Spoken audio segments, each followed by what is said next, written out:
시청자 여러분 안녕하십니까? 월요일 뉴스온 시작합니다. 더불어민주당이 곧 마련될 상임 선거대책위원장 자리에 보수 책사로 불리는 윤여준 전 환경부 장관을 영입하며 본격적인 본선 준비에 돌입했습니다. 내일 2차 경선 결과를 발표하는 국민의힘에선 후보들이 막판 재결집에 집중하는 모습인데 민주당을 향한 견제구도 이어가고 있습니다. 국회 취재기자 연결합니다. 임성재 기자. 네, 국회입니다. 네, 먼저 민주당 대선 준비 상황과 이재명 후보의 일정 정리해 주시죠. 네, 민주당은 이번 주에 발족시킬 이 선거대책위원회 상임위원장으로 이 보수 책사로 불리는 윤여준 전 장관을 영입했습니다. 이재명 후보는 본선 대비 첫 공식 일정으로 국립서울현충원을 참배한 뒤 기자들과 만나 윤 전 장관에게 선대위를 전체적으로 맡아주십사 부탁했다고 밝혔습니다. 또 윤 전 장관이 이에 응해주셨다고 전했습니다. 이 후보의 이 같은 행보는 자신이 공언한 이 통합 행보의 일환이라는 분석이 지배적입니다.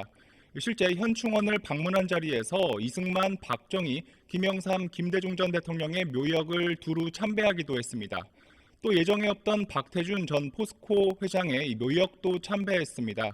이에 이 후보는 기자들과 만난 자리에서 이 역사적 인물은 소위 공과 과가 다 있다고 생각한다고 말했습니다.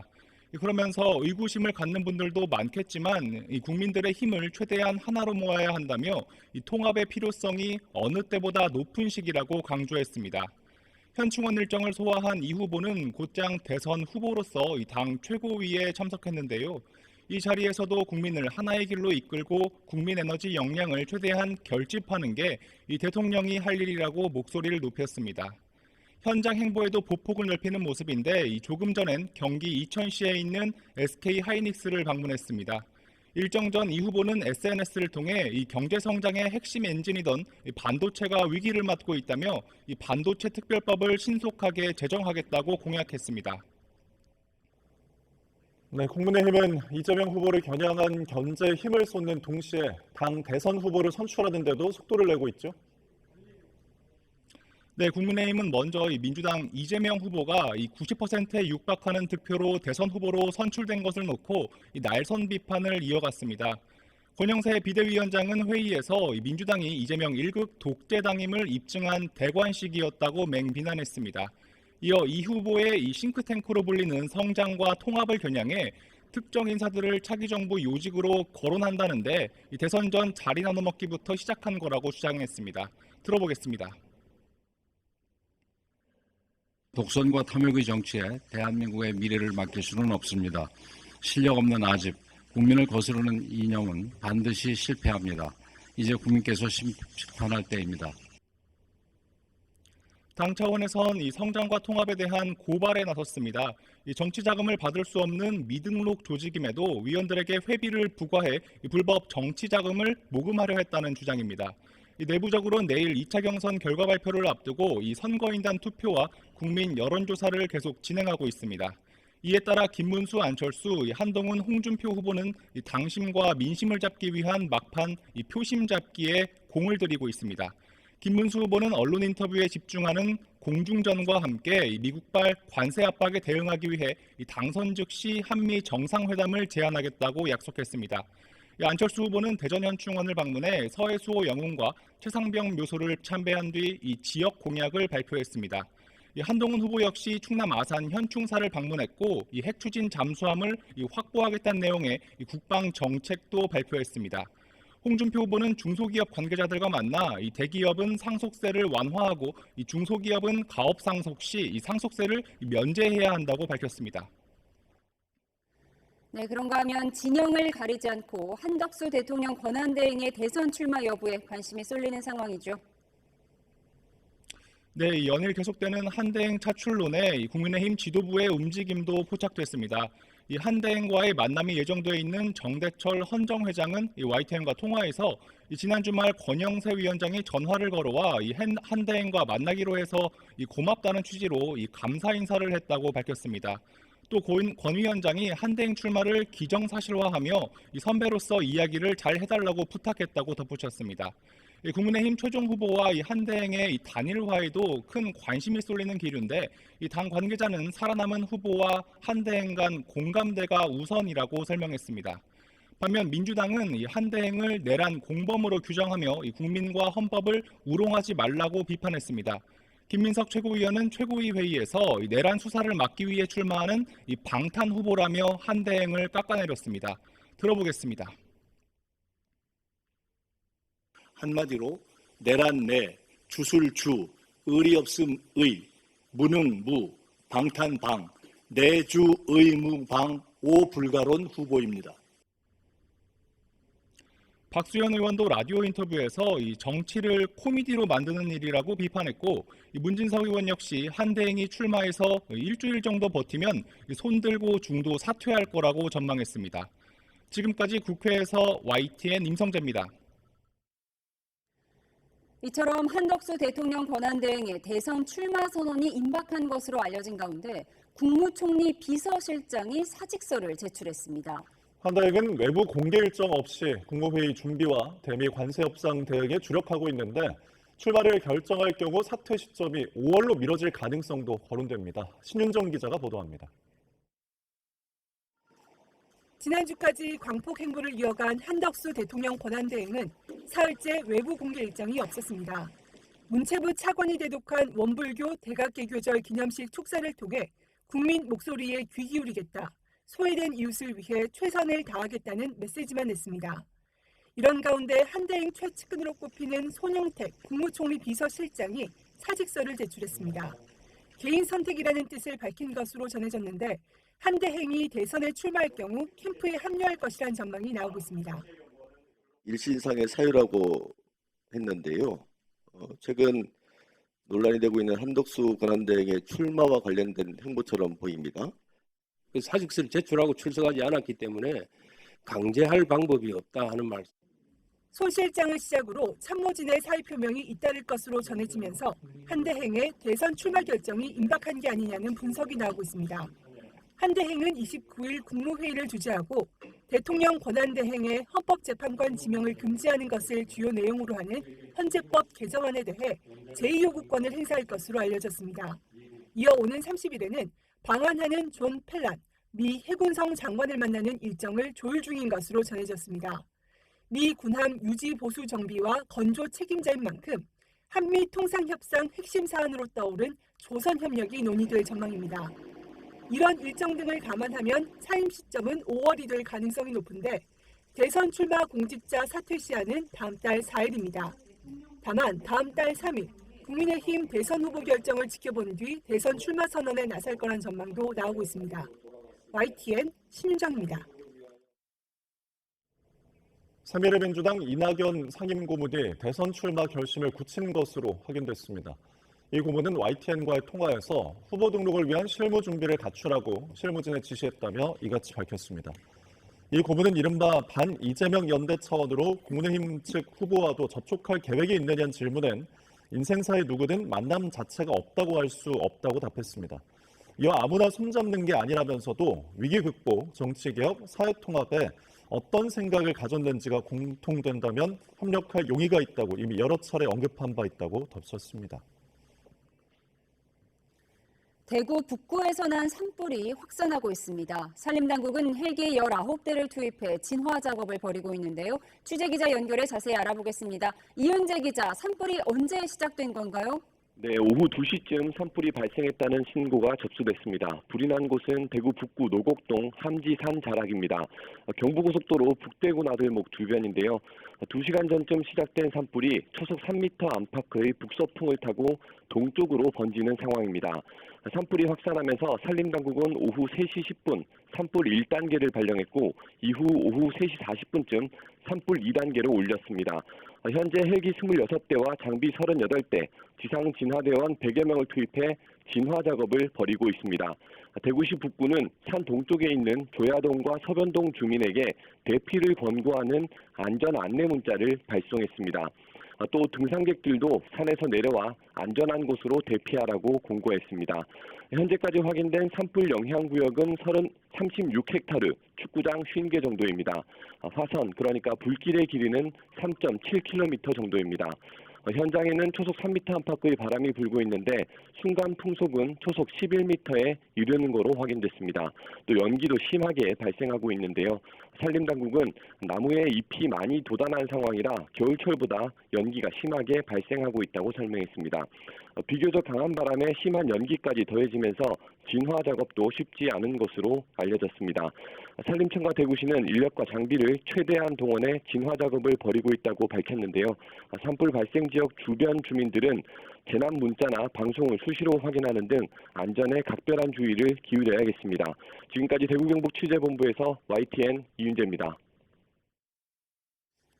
오늘 오전 충북 청주의 한 고등학교에서 학생이 흉기를 휘둘러 교장 등 7명이 다쳤습니다. 이 학생은 범행 직후 학교를 빠져나와 도로에서 운전하던 시민까지 다치게 했습니다. 현장 연결해 보겠습니다. 김기수 기자. 네, 충북 청주시 오송읍에 나와 있습니다. 네, 고등학교에서 끔찍한 흉기 난동이 벌어졌는데 사건 개요와 지금 현재 상황 정리해 주시죠. 네, 사건이 발생한 학교는 차분한 분위기 속에서 일단 정상 수업을 진행하고 있습니다. 다만 외부인 출입을 철저히 통제하고 교육청 관계자들과 함께 사건 파악에 나선 상태입니다. 이 사건이 발생한 것은 오늘 오전 8시 36분쯤입니다. 충북 청주 오송읍에 있는 고등학교에서 학생이 흉기를 휘둘렀다는 신고가 소방당국에 접수됐는데요. 학교 안에서 교장과 교직원 등 4명이 다쳤고 가해 학생은 시민에게도 상해를 입혀 본인을 포함해 모두 7명이 다쳤습니다. 교장 등 3명은 중상을 입어 인근 종합병원에서 치료를 받고 있는데 생명에는 지장이 없는 것으로 알려졌습니다. 가해 학생은 학교 1층 상담실 앞에서 흉기를 휘두른 직후 학교를 빠져나와 차량 운전자도 다치게 한 것으로 파악됐습니다. 취재진이 흉기에 얼굴을 다친 피해자를 만났는데 자신이 운전하던 차로 한 학생이 다가왔고 창문을 열자 흉기를 휘둘렀다고 말했는데요. 이 창문을 두드린 곳이 운전석이 아닌 뒷자리여서 처음 범행 대상을 자신이 아닌 뒤에 있던 자녀였던 것으로 보인다고 언급하기도 했습니다. 직접 들어보시죠. 뒷자리석을 이렇게 툭툭 치는 거야. 그래가지고 왜 치지? 해서 제가 창문을 열었더니 갑자기 저를 멍하니 한 1, 2초 보더니 칼로 이렇게 저를 여기를 얼굴을 툭 찌르고 그 다음에 이렇게 도망갔어요. 가해 학생은 인근 공원 저수지에 뛰어들었다가 소방당국이 구조해 병원으로 이송했습니다. 경찰은 가해 학생을 현행범으로 체포하고 가방에 흉기 4점을 압수하는 등 범행 동기를 밝히는 데 수사력을 집중하고 있습니다. 네, 이번 사건과 관련해서 충북교육청에서 브리핑을 진행했죠. 네, 그렇습니다. 조금 전인 오후 3시 윤건영 충청북도 교육감이 브리핑을 진행했습니다. 윤 교육감은 심려를 끼쳐 죄송하다며 피해자들에게 위로의 말을 전했는데요. 충청북도 교육청은 사건이 발생한 학교는 정상 수업을 진행하는 등 학사 일정을 계획대로 진행하겠다고 설명했습니다. 또 전체 학부모를 대상으로 문자 메시지를 발송해 교육활동 안정화 조치도 완료했다고 말했습니다. 피해를 본 교직원에겐 병원비와 심리치료 지원에도 나설 방침입니다. 여기에 교내 긴급 상담과 심리 치유가 필요한 학생과 교직원을 발굴하고 정신건강의학과 전문의와 임상심리 전문가를 연계해 심리 지원에도 나서겠다고 밝혔습니다. 충북교육청은 가해 학생이 심리 불안으로 인해 범행을 저지른 것으로 보고 있습니다. 해당 학생이 특수학급으로 등교한 뒤 특수교사의 비명이 들렸고 보건교사가 상황을 파악한 뒤 피해교사를 보건실로 대피시킨 것으로 확인됐습니다. 이후 가해 학생이 난동을 부리면서 이를 말리던 교장과 교직원 등이 상해를 입은 것으로 파악됐습니다. 교육청은 가해 학생은 특수교육 대상자로 특수학급 수업에 참여하지는 않고 일반 학급에서 같이 생활하는 학생이라면서 경찰 수사에 협조하겠다는 방침입니다. 지금까지 충북 청주 오송읍에서 YTN 김기수입니다. 통신사 SKT가 고객 유심 정보 유출 사고 대책으로 오늘부터 유심을 무상 교체해 주기로 했습니다. 하지만 대리점에서 하루 교체 가능한 유심 물량을 선착순 100개로 제한하는 등 물량 부족으로 현장의 혼란이 커지고 있습니다. 현장 취재기자 연결합니다. 박기환 기자. 네, 티월드 서울 광화문점입니다. 네, 오늘부터 유심 무상 교체를 약속을 했는데 현장 상황 어떻습니까? 네, 오늘 오전 한때 이곳에는 100명이 넘는 사람들이 길게 줄을 서 있었습니다. 점심쯤부터 줄 자체가 조금 줄어들긴 했지만 여전히 유심 교체 문의를 하려는 사람들이 몰려들고 있습니다. 하지만 이 대리점은 오늘 선착순 100명까지만 유심 교체가 가능한 상황이라서 더 많은 사람들이 빈손으로 돌아갔습니다.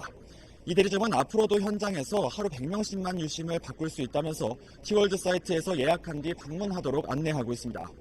마찬가지로 서울에 있는 SKT 대리점들 대부분은 유심 교체 수량을 제한하는 것으로 파악이 됐습니다. 현장에서는 이 같은 대응을 두고 성토가 쏟아졌는데요. 매일 100명씩 교체를 받기 위해 소비자들이 아침 일찍 줄을 서라는 거냐며 화를 내시기도 했습니다. 직접 이야기 들어보시겠습니다. 아니요, 지금 저희가 중간에 100번까지 끊을 거예요. 그 번호표를 받으신 분들은 계시면 그냥 가셔도 돼요. 오늘 중으로 오시면 되니까. 근데 번호표를 지금 못 받은 사람은 어떡해요? 지금 그 이유면 오늘 예약하셔서 100명 넘는 사람은 내일 그래도 줘야 할 거 아니냐 이거지. 내일 또 와서 못 오면 또 모레오라고 할 거 아니야. 그럼 오늘 한 번 온 사람들 시간을 내가지고 왔는데 홧김에 내가 KT로 바꿔볼까 이런 생각도 좀 보유하고 있어요. 통신사라도 바꾸든지 해야지. 네, 지금 당장 추가 피해 우려가 해소되지 않는 상황에서 유심도 교체할 수 없으면 어떻게 해야 되는 겁니까? 네, 현장에서 만난 SK텔레콤 가입자들 역시 답답함을 호소하고 있었습니다. 무엇보다 재고 자체가 없다 보니 언제쯤 이 유심 교체를 받을 수 있을지 모른다는 게 가장 큰 문제였습니다. SK텔레콤은 현재 유심 재고가 100만 개 정도라면서 다음 달 말까지 500만 개를 더 확보하겠다고 밝혔습니다. 하지만 알뜰폰 가입자까지 포함한 SKT망 이용 가입자는 모두 2,500만 명에 달해 턱없이 부족한 물량입니다. 대신 SK텔레콤은 유출된 정보를 이용해 휴대전화를 개통하거나 복제 유심을 사용하면 접속 자체가 차단되는 서비스에 가입을 독려하고 있습니다. 유심 교체만큼이나 피해를 막을 수 있다면서 만약 서비스에 가입하고도 피해를 입을 경우 100% 책임을 지겠다고 말했습니다. 하지만 유심 물량 부족 현상이 계속될 것으로 예상되는 만큼 유심 대란 장기화 우려가 커지고 있습니다. 지금까지 서울 광화문 T월드에서 YTN 박경입니다.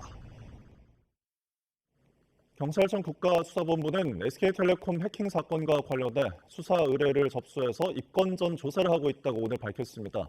국수본 관계자는 SK텔레콤으로부터 수사 의뢰를 접수한 서울경찰청 사이버 수사대를 전담 수사팀으로 지정해 조사 중이라고 밝혔습니다.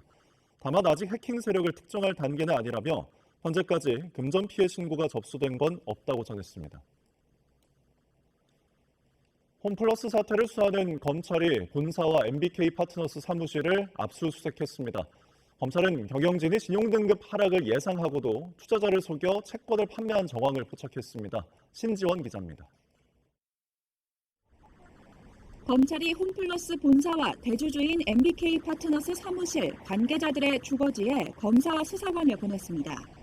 홈플러스 신용등급이 하락된 지난 2월 28일 전후 내부 검토 자료를 확보하기 위해서입니다.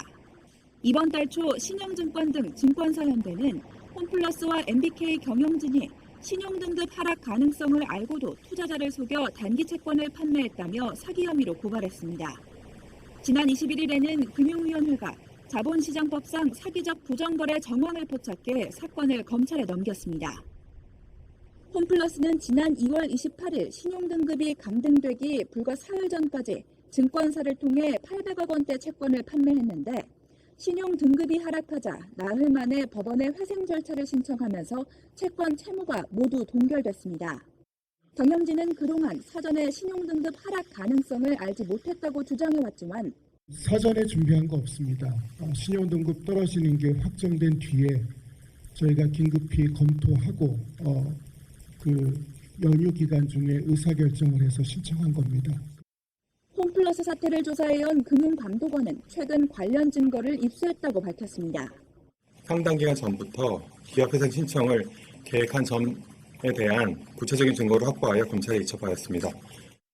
검찰은 압수수색을 통해 확보한 자료 분석을 마치는 대로 김광일 MBK 파트너스 부회장과 조주연 홈플러스 공동대표 등에 대한 조사를 검토할 전망입니다. YTN 신지원입니다.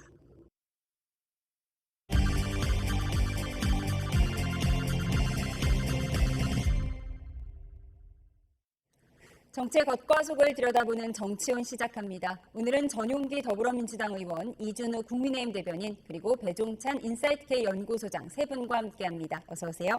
안녕하세요. 이재명 후보가 더불어민주당 대선 후보로 최종 선출됐습니다. 누적 득표율 89.77%로 역대 대선 경선 최고 득표율인데요. 영상으로 정리했습니다. 기호 1번 이재명 후보가 89.77%의 득표율로 유효 투표자의 과반 이상을 득표했으므로 더불어민주당 제21대 대통령 후보로 선출되었음을 선포합니다.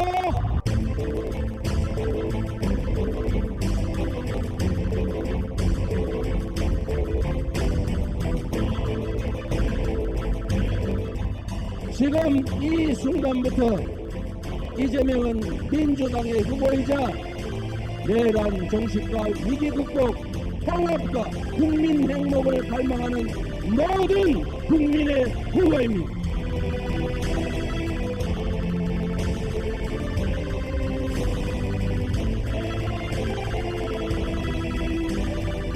지금 당장 급한 것은 국민 통합이고 국민의 에너지를 색깔과 차이를 넘어 다 한데 모아서 희망적인 미래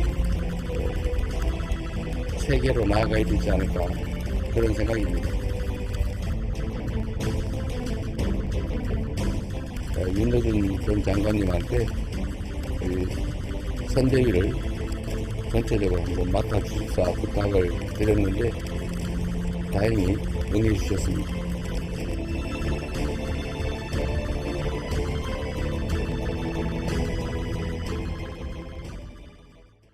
네, 이재명 후보 대세론의 이변은 없었습니다. 최종 득표율이 89.77%, 90%에 근접했는데요.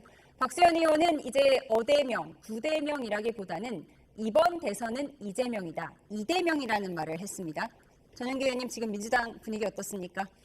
실제로 어대명, 이대명 이렇게 말씀을 해주신 분들이 많고요. 굉장히 좀 고무적인 상황입니다. 그래서 이번에는 정권 교체를 이룰 수 있다라고 하는 열망들이 굉장히 좀 많이 피어나오고 있습니다.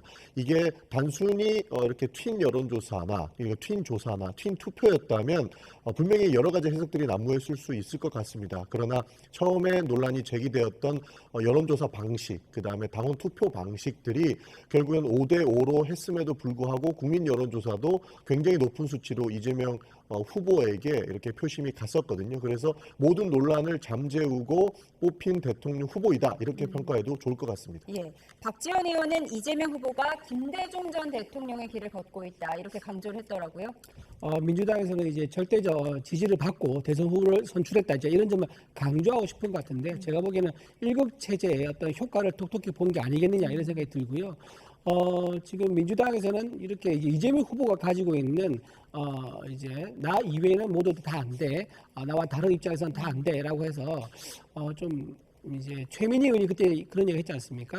반명이라든가 비명계가 움직이면 죽는다고 하면서 좀 극단적인 폭력성도 보이는데 이런 상황 속에서 이재명 후보가 압도적인 지지가 나왔기 때문에 과연 민주적인 절차로 이렇게 선출된 후보를 할 수 있겠느냐라는 게 아마 당원 이외의 일반 국민들은 그런 생각을 좀 할 수 있지 않을까라는 생각이 들고요. 마지막으로 지금 토론할 때 보면 아시겠지만 이제 토론이 되게 밋밋했습니다. 근데 열띤 어떤 치열한 검증이나 경쟁도 없었고 하나만한 질문과 밋밋한 답변, 이 속에서 검증도 없었고 경쟁도 없었고 흥행도 없었다. 너무 지나친 자화자찬은 좀 자제하시는 게 좋지 않겠냐, 그런 생각입니다. 예, 이재명 후보는 오늘 현충원 참배로 첫 후보 일정을 시작했는데 여기서도 통합을 강조했고요. 어제 수락연설에서도 통합이란 단어를 14번 썼다고 하더라고요. 어떻게 보셨어요? 그렇죠. 다분히 이것은 이제 대세론을 이어가기 위한 전략이라고 볼 수 있는 것이고, 특히 우리가 대세론 하면은 2002년을 연구한 것으로 보입니다. 그러니까 2002년에 이해창 대세론이 있었거든요. 근데 끝까지 그것을 이어가지 못했던 것이 단일화라고 하는 돌발 이벤트가 생겼던 거. 또 하나가 이제 그 당시에 이해창 후보와 관련된 가족의 신상, 바로 아들의 병역, 이런 부분이거든요. 그러니까 이런 부분을 최소화하기 위해서는 오히려 중도 확장을 더 최대한 늘려놓고, 또 하나가 뭐냐 하면은 이른바 보수 인사를 영입해서 보수층 일부까지도 가져오는 전략이거든요. 그래서 윤여준 전 장관 선대위원장 카드는 다분히 이런 보석이 깔려 있는 겁니다. 그러니까 이걸 아마 가장 최근에 제기됐던 것이 이제 한덕수 국민의힘 후보의 단일화 이벤트죠. 이거를 이제 일단 무력화하는 전략. 또 하나가 이제 개인 신상과 관련된 부분은 이제 남아 있는 것은 재판인데, 이건 일단은 뭐 어떻게 할 수 없는 부분이거든요. 그렇다면 오히려 보수를 최대한 확장해 놓을 수 있는 카드로 윤여준 전 환경부 장관을 선대위원장 카드로 해서 보수까지도 좀 끌어다 놓는 이 전략을 선택을 한 것으로 보입니다. 예, 보수까지도 끌어담으려는 전략이라고 분석을 하셨는데 이런 분위기 속에서 국민의힘에서는 총통 추대식이냐 이런 비판의 목소리도 나왔는데요. 듣고 오겠습니다. 90%에 육박한 득표율은 삼김 시대에도 없었습니다. 조선노동당에서 볼 수 있는 득표율입니다. 경선이 아니라 총통 추대식입니다. 이재명 세력은 압도적 승리라고 자랑했지만 이것은 지난 3년 동안 민주당의 1인 지배 독재 체제의 결과일 뿐입니다. 네, 사실 이재명 후보 그동안 로우키 전략으로 특별한 변수가 없긴 했잖아요. 방송 출연도 대단히 자제하시는 것 같더라고요.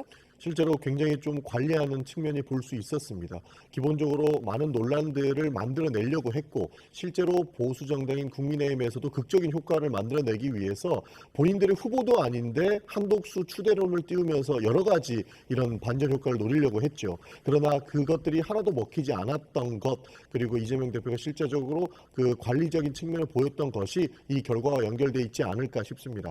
국민의힘에서는 굉장히 좀 비판적인 논조를 계속적으로 얘기하고 있습니다. 뭐 당원들 투표했기 때문에 그렇다. 뭐 이건 일극 체제의 효과다. 이렇게 말씀을 주시는데요.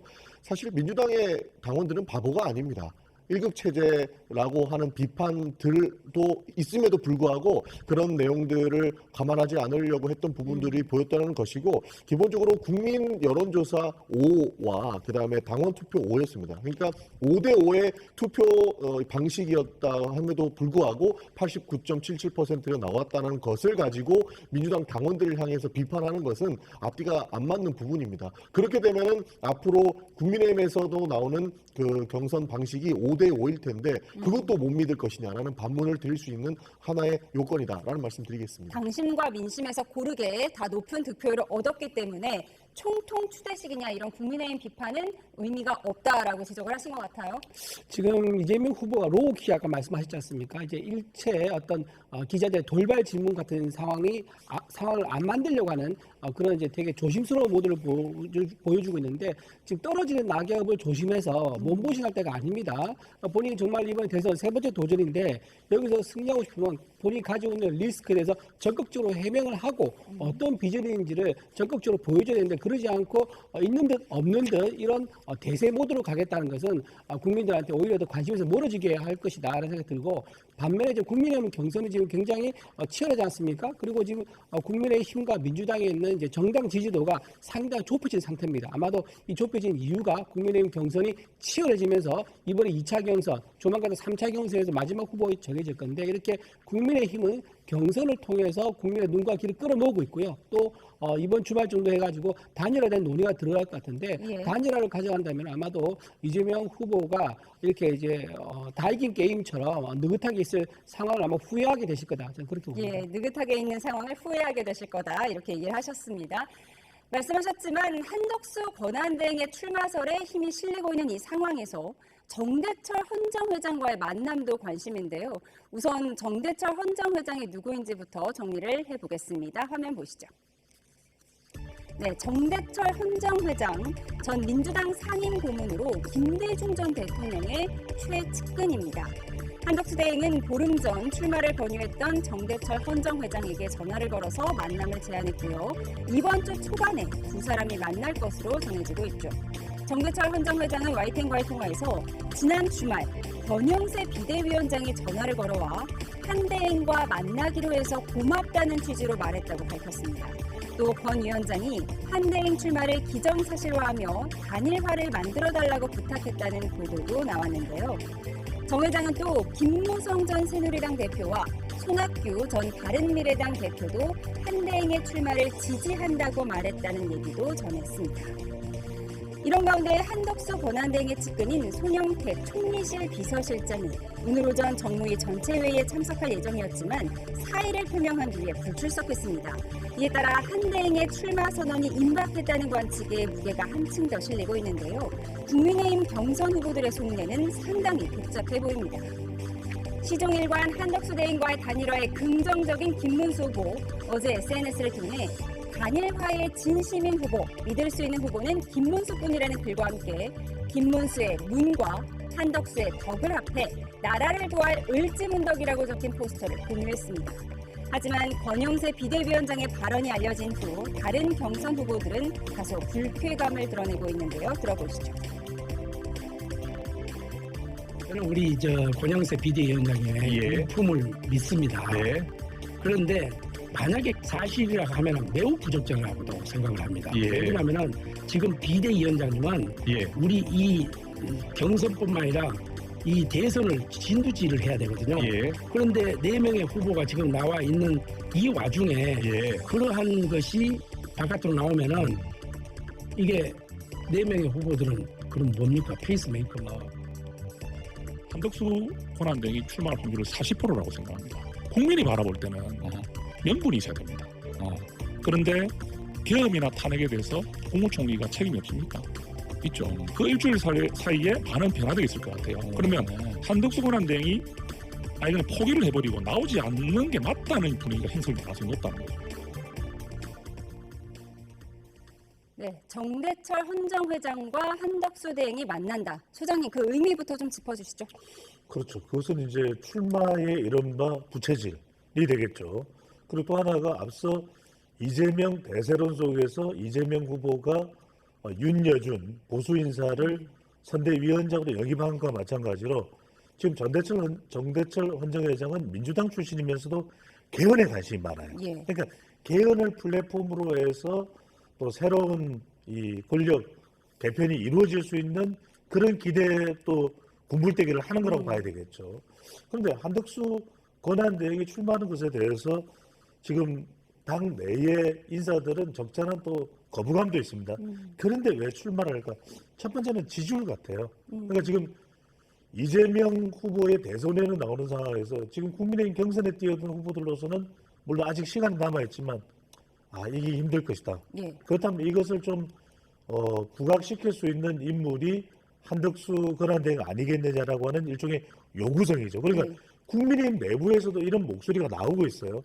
그러니까 정대철 헌정회장까지도 포함이 된, 그러면 이제 넓혀지는 거죠. 이른바 마지막은 이런 부분 같아요. 그러니까 전용기 의원께서 그 말씀을 하실 거예요. 무슨 자격이 있느냐 뭐 이런 얘기도 나옵니다만 마지막은 좀 불가피성 같아요. 그러니까 그렇다고 해서 그럼 안 나오면 뭔가 돌파구가 있는지, 나온들 안 나온들 어차피 상황이라면 나갈 수밖에 없다. 이런 불가피성이 한덕수 권한대행이 출마하게 되는 배경으로 보입니다. 전용기 의원님께서 자격이 없다고 말씀하실 거라고 예측을 하셨습니다. 네, 말씀하시죠. 그렇습니다. 자격은 없습니다. 네. 그러나 본인이 구태여 나오시겠다고 한다면 윤석열 파면 정권의 책임을 한덕수 권한대행에게 직접 물을 수 있기 때문에 오히려 더 나오면 땡큐다라는 말씀을 드리고 싶습니다. 기본적으로 한덕수 권한대행은 좀 전에 우리 CG에서도 나왔다시피 계엄의 책임은 저는 아주 무한하다라고 보고 있습니다. 그리고 이 내란 우두머리 혐의로 재판을 받고 있는 윤석열 전 대통령에 대한 그 책임론도 그대로 한덕수 권한대행에 물을 수 있다고 보는 것이거든요. 그렇기 때문에 기본적으로 파면이다라고 하는 헌법재판소에서의 판결을 국민의 이름으로 다시 한번 그 책임을 물을 수 있기 때문에 윤석열 전 대통령의 재출마로 한덕수 권한대행을 볼 수 있기 때문에 오히려 나온다면 그에 대한 심판을 해야 될 것이고요. 자격을 묻는다면 저는 100% 자격이 없다라는 말씀 다시 한번 거듭드리겠습니다. 한덕수 대행이 나올 것이냐 말 것이냐, 자격이 있냐 없냐, 이 문제는 사실 저희가 오랫동안 토론을 했었는데 지금 오늘 달라진 건 권영세 비대위원장이 정대철 헌정회장에게 한대행과 만나기로 해서 고맙다는 취지로 감사 인사를 했다. 이 뉴스가 새로 나왔거든요. 어떤 의미로 봐야 할까요? 네, 국민의힘 내에서도 한덕수 권한대행에 대한 기대감이 상당히 있다, 이렇게 봐야 될 것 같습니다. 지금 각종 여론조사에서 국민의힘 후보들과 이재명 후보와 이제 견주는 여론조사 결과가 나왔는데 거기에 보면 한덕수 권한대행이 있을 때와 없을 때의 차이가 상당합니다.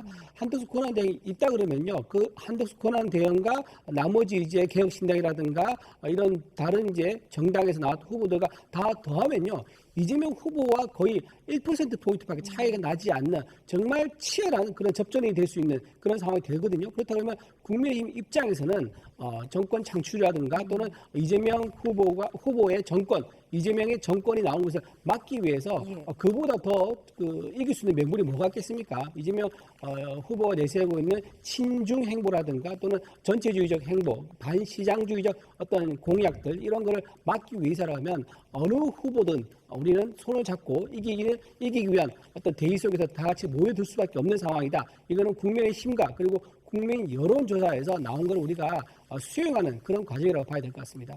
예, 잠시만요. 저희가 속보가 들어와서 먼저 전해드렸습니다. 네, 대구 북구에서 난 산불이 확산하고 있는데요. 지금 현재 경부고속도로 북대구 IC 방향, 양방향 통행이 차단됐다는 속보가 들어와 있습니다. 지금 현재 산불이 확산하고 있는 화면을 저희가 실시간으로 보여드리고 있는데요. 대구 산불로 인해서 경부고속도로 북대구 IC 양방향이 차단된 상황이라고 합니다. 지금 보고 계시는 도로는 통제된 도로는 아니고요. 산불 연기가 지금 누렇게 올라오고 있는 모습을 보여드리고 있는데요.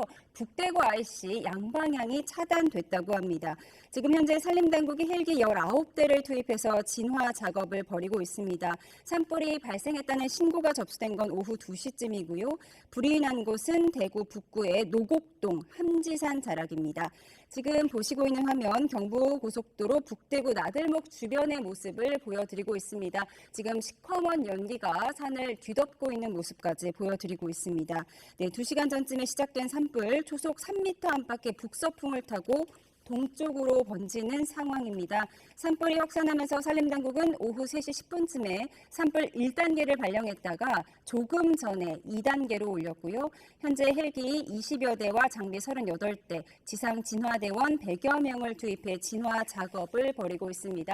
지금 북대구 IC 방향, 양방향 도로가 차단됐다는 속보까지 전해드리고요. 자세한 소식은 들어오는 대로 다시 한번 전해드리도록 하겠습니다.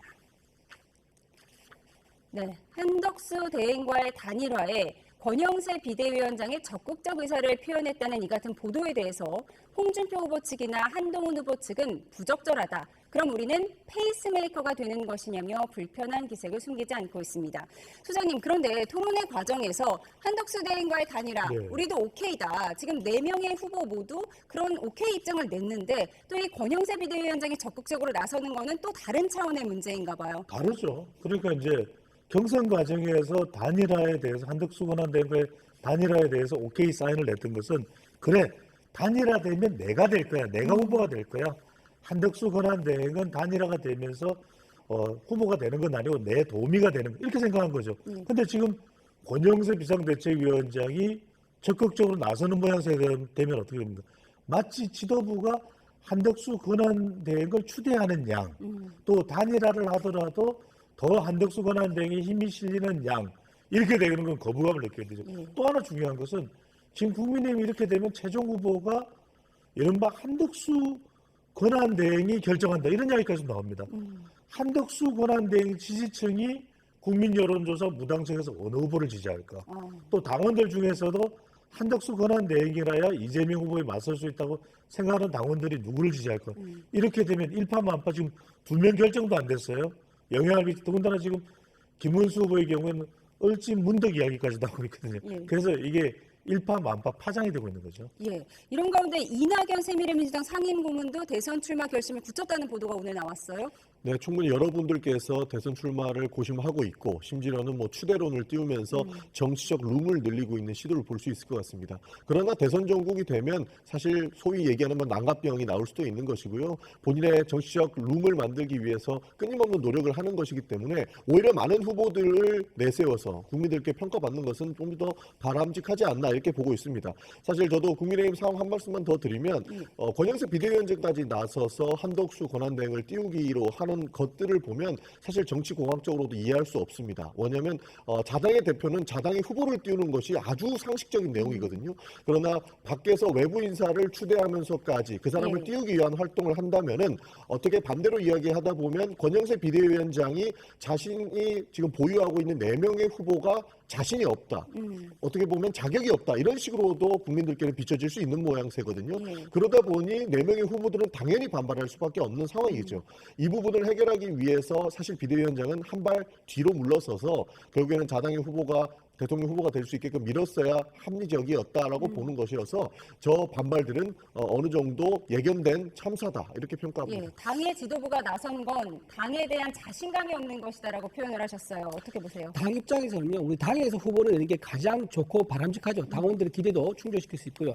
하지만 만약에 당이 아닌 후보가 나와서 이재명 후보의 정권 창출을 막을 수 있다 그러면 우리 당의 후보가 있음에도 있는 거를 그냥 고집하고 그냥 이재명 정권이 창출한 걸 손 놓고 봐야 합니까?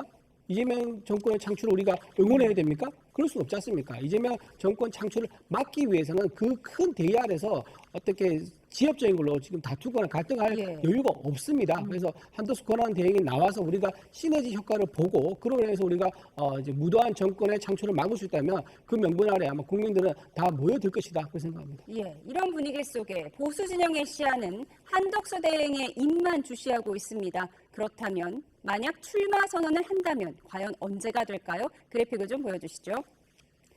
네, 내일 29일 국무회의에서 대통령 권한대행이 헌법재판관 후보자를 지명할 수 없게 하는 민주당 주도로 통과된 헌법재판소법 개정안에 대해서 거부권을 행사하고 이르면 모레 오는 30일 출마에 대한 입장을 밝힐 거란 전망이 있었죠. 하지만 30일에는 미국 해군 장관과 만날 가능성이 있어 그 뒤로 밀릴 거란 관측도 나오는 상황입니다. 5월 3일에 국민의힘 대선 후보가 결정되고 대선 출마를 위한 공직자 사퇴 시한은 그 이튿날이죠. 그 이전에 출마 선언을 한다면 단일화 시기도 궁금한데요. 한 대행이 국민의힘 기호인 2번을 받으려면 늦어도 다음 달 11일 전에 입당을 한 뒤 단일화를 끝내야 한다는 분석도 나옵니다. 왜 그런 건지 세 분과 이야기 나눠보겠습니다. 네, 오늘은 한 대행이 1일에 사퇴하고 2일에 출마 선언한다 이런 예측 보도도 나오는 상황인데요. 배 소장님 어떻게 보세요? 간단히 보면 될 것 같아요. 1일 내지 2일 날에 사퇴 선언을 할 가능성이 상당히 높습니다. 왜냐하면 그때까지는 일정이 잡혀 있는 것 같아요. 그런 다음에 사퇴 마감 시간이 어차피 4일이니까 뭐 일요일이에요. 그러니까 서류 처리를 해야 되니까 사실상 사퇴 선언이 출마 선언이고 출마 선언이 사퇴고 이렇게 되는 거겠죠. 근데 더 중요한 것은 이제 5월 3일 날 국민의힘 최종 후보가 결정이 돼요. 그 다음에 중요한 게 뭐냐면 적어도 7일 내지 8일에 한 차례 정도 그러면 국민의힘 후보와 단일화 토론회를 가질 가능성이 높습니다. 그럼 TV로 중계가 되겠죠. 그러고 나서 9일, 10일 좀 더 빨리 진행되면 8일, 9일 여론조사를 해서 국민의힘 지지층 플러스 무당층으로 조사를 하겠죠. 왜냐하면 이때는 국민의힘이 아직 입당을 안 했기 때문에 당원들은 포함이 안 되는 겁니다. 국민의힘 지지층 플러스 무당층으로 해서 진행이 되고 여기서 이제 결정이 나오면 10일 날 정도에 단일 후보가 누군지 한덕수 권한대행일지 아니면 국민의힘 최종 후보지가 결정이 되고 11일 국민의힘에 입당한과 동시에 대선 후보 등록을 할 가능성이 매우 높다고 봐야 될 것 같습니다. 예. 그런데 기호 2번 받으려면 5월 11일 전에는 입당해야 한다 이런 얘기 나오는데요. 전 의원님 설명해 주시죠. 기본적으로 정치 일정상 후보 등록을 할 때는 당을 적지 않습니까? 예. 거기에 국민의힘 후보면은 국민의힘 후보다라고 적어놔야 본인이 실제로 시제에 나오는 것처럼 당의 선거 자금을 사용 가능하거나 기호 2번에 이런 번호를 받을 수 있기 때문입니다. 그래서 그 이후에 단일화가 진행된다고 하면 국민의힘의 이름을 달고 나가지 못하고 무소속 한덕수의 이름으로 나갈 수도 있기 때문에 그 전에 단일화 처리가 돼야만 정치 일정상 국민의힘 후보로 확정짓고 나갈 수 있기 때문에 그런 부분을 말씀하시는 것 같습니다. 예. 만약에 한덕수 대행과 하는데 국민의힘 후보로 단일화된다면 뒤늦게 해도 이번 후보는 받을 수 있는 거잖아요. 그렇죠. 네, 그렇습니다. 그리고 만약에 무소속 후보로 만약 출마했다 그러면요, 그럼 집권 여당이 없어집니다. 왜냐하면 집권 여당의 의미는 대통령을 배출한 당을 집권 여당이라고 부르거든요. 그래서 무소속으로 나갔을 경우는 집권 여당이 없는 그런 대통령이 되기 때문에 그리고 당은 이제 두 개가 있는데 집권당이 없고 야당만 있는 그렇게도 오히려 할 수 있는 부분도 있습니다. 그래서 반드시 국민의힘에 입당을 해서 당 이름을 달고 나가야 되고요. 이게 대통령 선거라면 선거 비용이 300, 400억 듭니다. 지난번에 이재명 대표가 이제 342억 이제 대선 보조금 받았지 않습니까? 그런 큰 이제 돈이 들기 때문에 당 선거 자금을 쓰기 위해서라도 당에 입당을 해서 대선 출마하는 게 그건 불가피합니다. 그렇습니다. 더 재밌게 볼 지점이 사실상 무소속으로 출마를 하게 하게 되면 몇 번을 받을지를 모른다는 겁니다. 국민의힘으로 출마하게 된다면 2번은 따놓은 당상인 것이고 보통 이 번호는 국회 의석수대로 가기 때문에 민주당이 1번, 국민의힘 2번, 3번은 조국혁신당이 될 수 있는 가능성이 있죠. 조국혁신당은 후보로 내지 않기로 했잖아요. 없기 때문에 이제 그 다음 순번으로 넘어가게 되는 것인데 무소속 후보는 무소속 후보가 많이 나오면 많이 나올수록 번호가 헷갈릴 수밖에 없는 상황이고 되나요? 가나다 순인가요? 뽑기를 할 수 있는 가능성이 높아집니다. 그 가능성은 선관위의 그 일정과 방식에 따라서 나눠지는데 국민의힘과 단일화를 했을 때는 2번이라는 안정적인 번호를 가져갈 것이고 무소속으로 출마했을 때는 번호조차 알 수 없는 아주 난국의 상황으로 돌아갈 거기 때문에 한덕수 권한대행이 출마를 한다면 반드시 단일화를 하려고 할 것이다라고 하는 것도 예측할 수 있을 것 같습니다. 단일화 시도를 한다면 그럼 5월 11일 전에 완성을 할 것이다. 우리는 이렇게 예측을 해볼 수 있는 그런 상황입니다. 네, 국민의힘에서는 어제부터 이틀 동안 2차 대선 경선 투표를 진행하고요. 내일 이제 2명의 후보가 밝혀지는데요. 흔히 2대2 찬탄 반탄 구도를 형성하는 가운데 이런 재미있는 일도 있었습니다. 먼저 듣고 오시죠.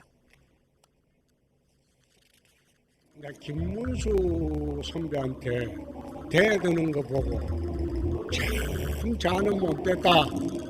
그래서 오늘 내 버릇을 좀 가르쳐 주려고 합니다. 네, 홍준표 후보는 지난 금요일 다른 찬탄파 한동훈 후보를 비판하며 같은 반탄파인 김문수 후보를 이렇게 감싸기도 한 건데요. 하지만 그제 사자 토론회에서는 전혀 다른 모습을 보였습니다. 듣고 오시죠. 일제시대 우리 국민의 국적은 일본이었다 그랬죠. 우리 국민들의 민족은 한국 민족이지만 당시 국적을 뺏겨버렸다. 그래서 그거는 지금이라도 사과를 하시는 게 어떠냐 그 말씀을 내가 드립니다. 어떻습니까? 예, 그렇습니다. 이 일제시대 때는 나라가 뺏겼습니다. 네, 한편 찬탄파 두 사람 안철수 한동훈 후보는 중도층의 표심을 두고 경쟁하듯이 설전을 벌였습니다. 근데 계엄 해제에는 왜 참여하지 않으셨죠?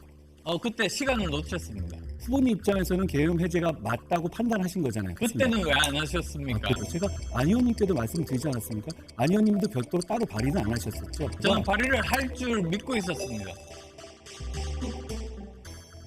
네, 내일 2차 투표가 발표가 되는데 과반 득표자가 나오면 그냥 국민의힘 후보가 정해지는 거잖아요. 소장님 어떻게 예상하세요? 그렇죠. 그런데 내일 이제 거의 한 2시 반 넘어서 아마 거의 3시 가까이 돼서 발표가 될 거예요. 그런데 저는 과반 득표자가 나오기는 어렵다.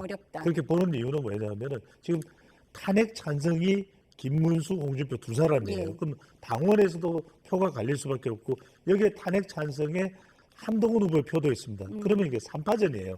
3파전이면 과반이 나오기 힘듭니다. 그리고 또 국민 여론조사에서 국민의힘 지지층과 무당층 같은 경우에 큰 차이가 안 나요.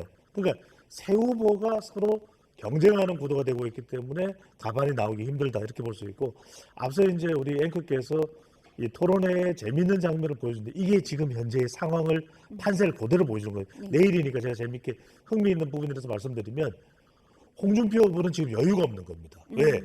지금 김문수 후보는 나름 윤심표도 있고 또 이번에 의원들이 이제 붙어서 나오는 그것도 이제 또 한덕수 권한대행까지 이렇게 모아서 본인의 표를 지금 모으고 있는 상황인데 홍준표 후보는 딱히 뭔가 약진하는 지금 현상은 안 나타나고 있거든요. 그러다 보니까 뒤늦게 한덕수 권한대행과의 이 단일화도 좀 열어두겠다라고 얘기하는 배경. 그러니까 이제 홍준표 후보로서는 김문수 후보 표를 더 가져와야 돼요.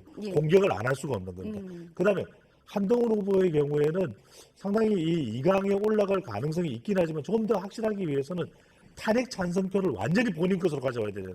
그러면 완전히 안철수 후보를 제압해버리면은 그 표가 다 오는 것이거든요. 그래서 일각에서는 이런 이야기도 합니다. 좀 안철수 후보에게 너무 좀 강한 거 아니냐. 너무 가혹했다. 그런 평가도 일부 있습니다. 그럼에도 불구하고 그런 속사정은 배경은 그 표마저도 완전히 다 긁어모으겠다. 이런 이제 속내가 있는 것이죠. 예. 김문수 후보는 콘클라베 방식으로도 단일화를 할 수 있다. 상당히 한덕수 대행에 대해서 적극적인 의사를 표현하고 있는 상황에서 빅2 누가 될 거라고 보세요? 저는 김문수 후보가 지금 1등을 좀 하고 있다고 좀 보는 것 같아요. 그러니까 이제 3등인 걸로 예상되는 홍준표 후보가 적극적으로 김문수 후보를 공격한 게 아니었겠느냐. 처음에 2강 1중을 예상했는데 지금 3강 구도이기 때문에 더 공격성을 띌 수밖에 없는 그런 입장이 있었던 거고요. 제가 보기에는 그 지금 문제가 뭐냐면 김문수 후보하고 홍준표 후보는 원내 이제 의원들이 많이 들어가 있습니다. 캠프에. 하지만 지금 한동훈 캠프에는 비례의원들이 많이 와 있거든요. 비례의원들은 당협위원장이 아니라서 조직표 가동하기 좀 힘들어요. 그러니까 조직표를 가동한다면 김문수, 이제 홍준표, 이 홍준표, 이 후보, 이 두 명에게 조직표가 많이 갈 것 같습니다. 그래서 지금 김문수는 상수로 두고 이제 홍준표와 한동훈 둘 중에 누가 가겠느냐, 이거는 조직표에서 갈릴 것 같다. 그렇게 좀 말씀을 좀 드리고요. 저는 이제 뭐 개인적으로는 김문수 후보가 결국은 이제 결선에 올라가서 그 결선에서 이제 최종 후보로 지정되지 않을까라고 생각합니다. 워낙 지금 방금 말씀하신 것처럼, 초장님 말씀하신 것처럼 탄핵 반대뿐만 아니라 김문수 후보가 이제 그다음 광역단체에서 보이던 역량이라든가 이런 부분에 있어가지고 인사청문회에서 보여줬던 모습, 그리고 국회 본회의장에서 민주당 의원들 싸우던 모습, 이런 모습에서는 아마 지금 다른 후보들과 경쟁할 만한 분이 안 계신 것 같다. 그리고 한동훈 후보는 아무래도 강한 팬덤이 있지만 그 팬덤의 규모가 전체 다수라고 보기에는 좀 어려울 정도로 규모가 중소규모입니다. 그래서 아마 결선까지 진출한다 하더라도 결국은 한계가 좀 있지 않을까 생각합니다. 한동훈 후보가 팬심은 있지만 한계가 있을 것이라고 지적을 하셨는데, 한동훈 후보는 오늘 단일화 논의에 대해서 이렇게 말했어요. 이길 자신이 없으니 단일화를 언급하는 거다. 패배주의에 빠져 있는 거다. 이렇게 지적을 했거든요. 어떻게 예상하세요? 실제로 정치공학적이라는 말씀을 지속적으로 드렸는데요. 단일화 논란은 이길 수 있다면 안 하는 겁니다. 실제로 한동훈 후보가 얘기했던 것처럼 내가 이길 수 있는데 뭐하러 단일화를 하겠느냐.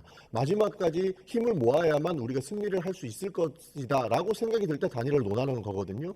그런데 지금 굉장히 좀 아이러니한 것이 국민의힘은 대선이 시작되지도 않았는데 단일화 먼저 논의하고 있습니다. 심지어 한덕수 권한대행은 본인이 출마할지 안 할지도 모르는 상황이고 거기에서 단일화 논의까지 진행이 되고 있는데 입을 싹 닫고 있는 모습이죠. 결국에는 그것은 내심 단일화를 생각하고 있다라고도 볼 수 있는 측면인데, 이 부분은 한동훈 후보가 얘기한 것처럼 이길 자신이 있다면 한덕수 권한대행의 차출론도 안 나올 것이고 단일화 논쟁이 벌써부터 붙을 이유가 없는 그런 상황이었습니다. 그렇기 때문에 오히려 단일화 이야기를 하지 않는 쪽이 자신감은 더 넘쳐 보인다라고 하는 평가들은 저는 일적으로 맞다고 평가합니다. 그래서 전 의원님 빅2가 누가 될 거라고 보세요? 사실 누구라고 확신하기는 어렵습니다만 사실 김문수 후보, 홍준표 후보가 빅2가 되지 않을까 하고 처음에는 예상했습니다. 그러나 탄핵 찬성과 탄핵 반대, 이 반찬 논쟁이 격화되면서 결국에는 결집도 반찬으로 결집이 될 것이라고 봅니다.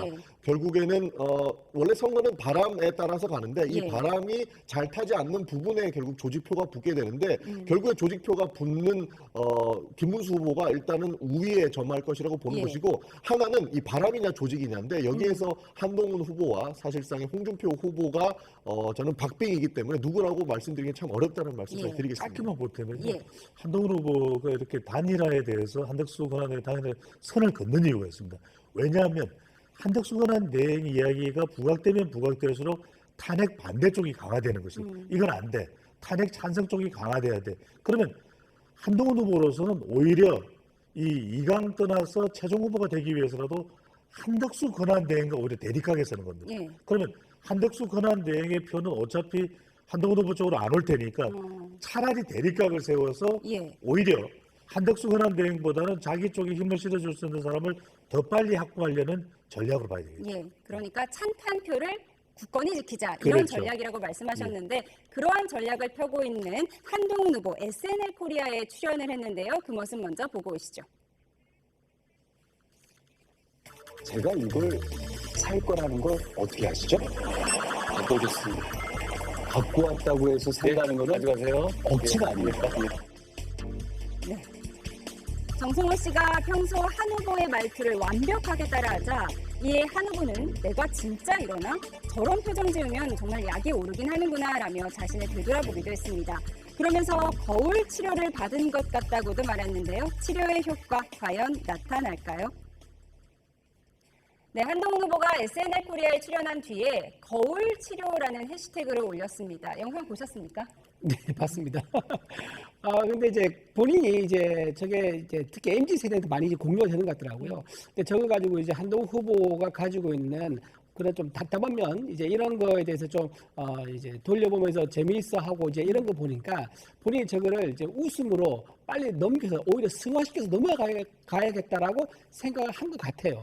그러다 보니까 이제 오히려 자기가 저걸 올려가지고 자기가 오히려 쿨한 척 하면서 쿨하게 이제 받아들이는 모습을 보여주면서 이제 넘어가려는 이제 그런 전략으로 보는 거 아니겠느냐 이제 그렇게 생각합니다. 근데 속으로 아마 본인도 좀 뜨끔했을 거예요. 아 진짜 저런 상대를 만나보니까 정말 뭐 이제 까죽거리다가 얘기하지 않습니까? 까죽거리 그 느낌 어떤지 아마 알겠다. 그런 걸 좀 느끼지 않았을까 생각됩니다. 예. 요즘 뭐 먹방도 하고 기타도 치고 굉장히 SNS를 활발하게 하고 있는데 이게 여론에 영향을 어떻게 주나요? 주죠. 왜냐하면은 정성호 효과를 누리려고 하는 거죠. 왜냐하면 상당히 성대모사로 유명한 정성호 정치인 아닙니다. 그 이재명 후보 가까운 정성호 의원 말고요. 정성호 코미디언인데 이걸 또 약간 또 정성호 국회의원하고 혼합해가지고 한 번 더 화제거리로 만들었더라고요. 이게 뭐냐면 일종의 이성 가다 AI 한동훈으로 좀 평가를 받잖아요. 그러니까 자기가 이런 걸 좀 희석시켜야 되겠다. 사실 자기는 잘 몰라요. 자기는 자기 모습이 저도 제가 얼마나 삐죽한지 저는 잘 모르거든요. 헤어스타일이. 근데 한동훈 후보도 본인이 제가 그렇게 말했나요? 제가 한동훈인가요? 이걸 잘 몰라요. 근데 이제 성대모사를 들어보니까 마지막 끈 말이 이렇게 이어질 수가 있는 거죠. 누구라도 저렇게 이야기한다면 좀 약오르겠구나. 내 목소리가, 내 톤이, 내 접근 방식이 짜증날 수도 있겠고 이러면서 조금 이제 지지폭을 확대하는 거죠. 유연하게. 너무 AI가 아니라 인간 한동훈의 모습도 있구나. 그 전략이라고 봐야 되겠죠. 인간 한동훈의 모습 보여준다고 생각하세요? 실제로 그런 면을 부각시키기 위해서 했을 겁니다. 사실 저는 도움이 되는 면, 도움이 안 되는 면 두 가지가 다 있다고 보는데요. 기본적으로 이렇게 이슈가 되고 본인이 반성하는 모습들을 보이면 많은 사람들에게는 새로운 인간적인 모습을 보여준다는 측면에서는 굉장히 긍정적이라고 보고 사실 한동훈 후보에게 부정적인 이미지가 있는데 뭔지 모르는 사람들이 굉장히 많았거든요.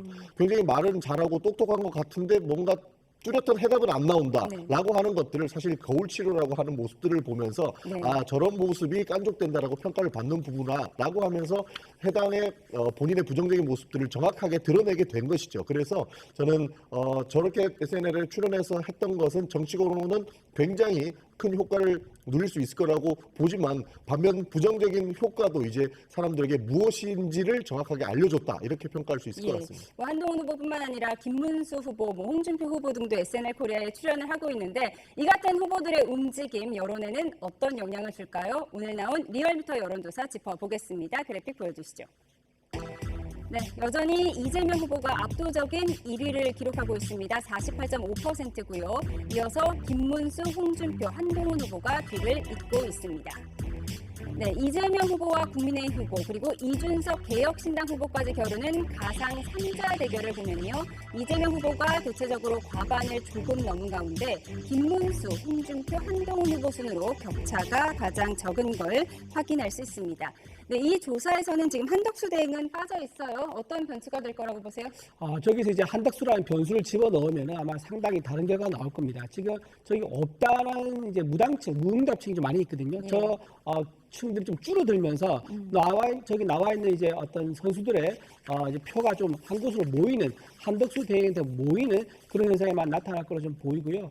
지금 여기서 특징적인 게 뭐냐면 이재명 후보가 딱히 어떤 후보가 나오더라도 처지거나 올라가는 그런 이제 현상이 안 나타난단 말이에요. 그렇다 그러면 이재명 후보가 지금 저 어떤 표 받을 거는 다 받은 게 아니겠느냐. 더 확장할 가능성이 좀 낮아 보인다는 생각이 드는 거고 그래서 우리가 경선을 치르고 3차 경선과 단일화를 통해서 시너지 효과를 이룬다면 아까 말한 정영규 의원이 말한 상승세라는 게 있지 않습니까? 상승세를 타서 이재명 후보를 살짝 뛰어넘는 그런 아주 깻잎 한 장 차의 승부로 할 수 있지 않겠느냐 그렇게 생각해 봅니다.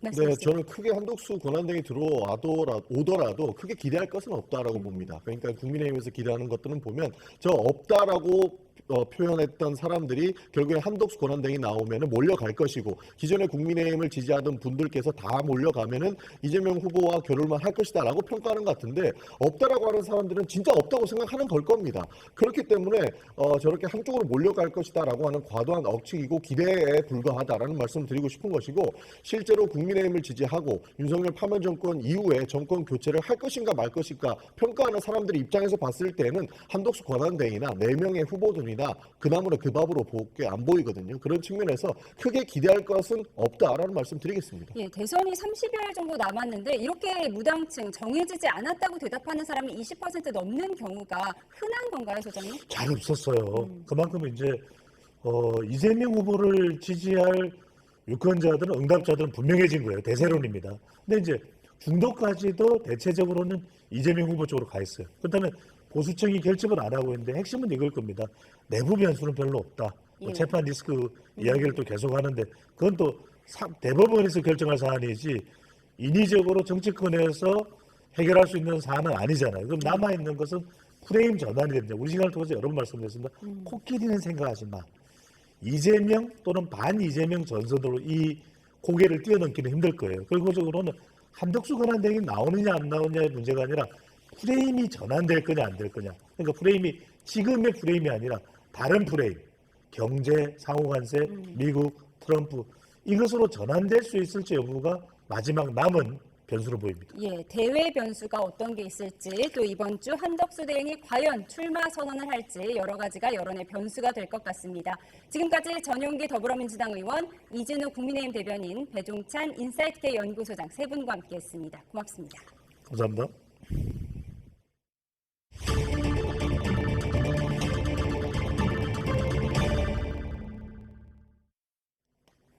패싸움을 벌인 걸로도 모자라 이유 없이 시민을 폭행하고 금품을 뜯어온 조직폭력배 90여 명이 무더기로 재판에 넘겨졌습니다. 인천에서 주로 활동했는데 젊은 세대로 구성된 이른바 MZ 조폭들의 범행이 갈수록 대담해지고 있습니다. 신규혜 기자입니다. 건장한 남성들이 누군가를 눕힌 채 마구 때립니다. 폭행 피해자는 그저 평범한 시민입니다. 인천에서 주로 20, 30대 젊은 세대로 구성된 이른바 MZ조폭들이 벌인 짓입니다. 기강을 잡는다는 명목으로 수시로 후배 조직원들을 폭행하기도 했습니다. 조직끼리 툭하면 패싸움을 벌인 것으로도 조사됐습니다. 지난 3년간 이런 식으로 인천 지역에서 폭력범죄에 가담한 MZ조폭의 97명이 재판에 넘겨졌습니다. 폭행은 물론 직접 보이스피싱을 통해 돈을 뜯어냈고 로또 당첨번호를 알려준다며 웹사이트를 만들어 회원비 명목으로 5천여 명에게 무려 50억 원이 넘는 돈을 가로채기도 했습니다. 검찰은 각종 매체에서 조폭을 흥미롭게 다루며 젊은 세대 유입이 크게 늘고 있다고 우려했습니다. 수사 과정에서 한 조직폭력배는 19살의 조직에 들어가 영화에 나오는 것처럼 멋지게 살 줄 알았지만 실제로는 일자리조차 구할 수 없었다고 털어놓기도 했습니다. 검찰은 경찰과 협력해 청소년들을 상대로 범죄 예방 교육을 강화해 나갈 방침입니다. YTN 신기혜입니다. 강원 강릉의 한 주택에서 포탄 폭발로 보이는 사고가 나서 80대 노 부부가 중경상을 입었습니다. 경찰은 고물을 수집하는 남편이 모아온 포탄을 해체하려다 터진 것으로 보고 있습니다. 송세혁 기자가 취재했습니다.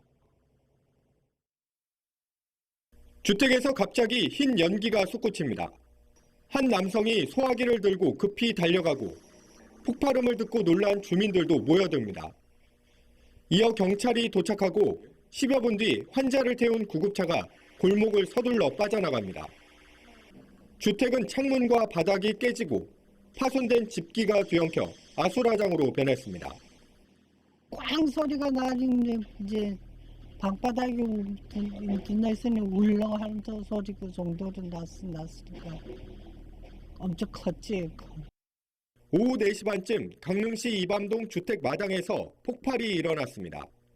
이 사고로 84살 A씨가 다리가 절단되는 등 크게 다치고 옆에 있던 부인 80살 B씨는 경상을 입었습니다. 현장에는 폭발 당시 충격을 보여주는 파편과 잔해가 그대로 남아 있습니다. 추가 사고를 막기 위해 주변에 통제선도 설치됐습니다.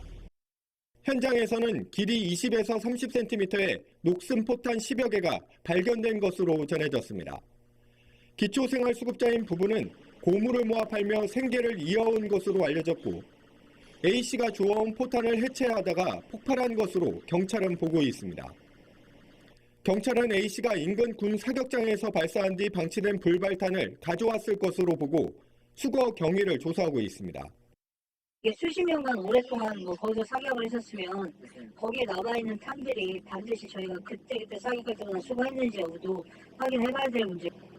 군당국도 불발탄을 수거해 종류와 사용 시기, 유출 경위 등을 조사하고 있습니다. YTN 송세혁입니다. 그래서 제가 창문을 열었더니 갑자기 저를 멍하니 한 1, 2초 보더니 칼로 이렇게 저를 여기를 얼굴을 툭 찌르고 이렇게 도망갔어요.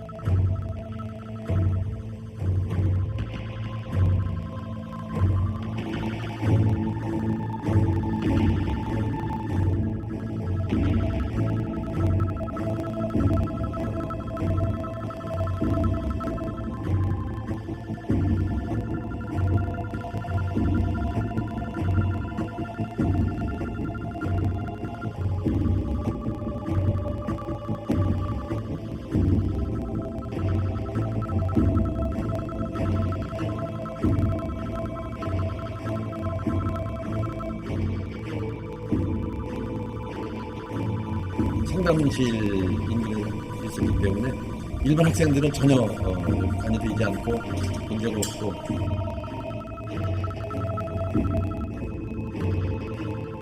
빠르게 구강 조치하고 빠르게 우리 아이들을 현장에서 좀 분리 조치해야 된다고 판단하고 있습니다.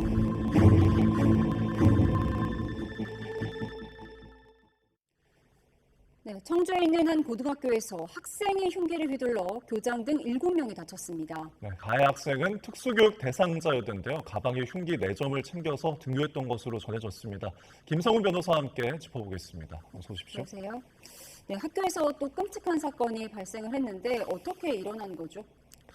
네, 사실 뭐 경위에 대해서는 누구도 알 수 없는 상황입니다만 일단은 이제 교무실 앞에서 흉기 난동이 벌어졌다라고 하고요.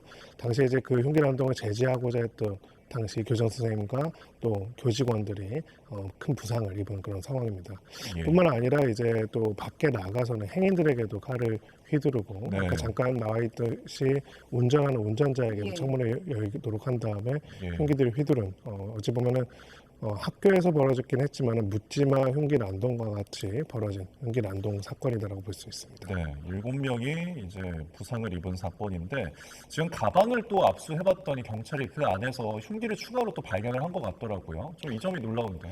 네, 실제로 이제 범행에 사용됐던 흉기 같은 경우에는 일종의 문구용 카터칼이라고 해서 일반적으로 그 휴대가 뭐 불가능하거나 안 하지 않고 학생들이 휴대할 수도 있는 그런 것 중에 하나라고 하는데 실제로 가방을 열어보니까 망치 그리고 식칼과 같이 정말 살상력이 큰 흉기라고 할 수 있는 것들이 다수 발견된 부분들이 있어가지고 애초에 좀 계획적으로 흉기 난동 등을 벌이려고 이런 것들을 준비했던 것이 아닌가라는 부분들을 추가로 확인해 볼 필요가 있는 사안이라고 볼 수 있습니다.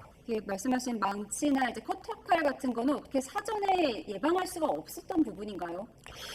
네, 사실 뭐 법원처럼 뭐 그 들어오는 학생들에게 짐 검사를 하거나 뭐 일종의 그런 것들을 할 수 있는 것들은 아닌데요.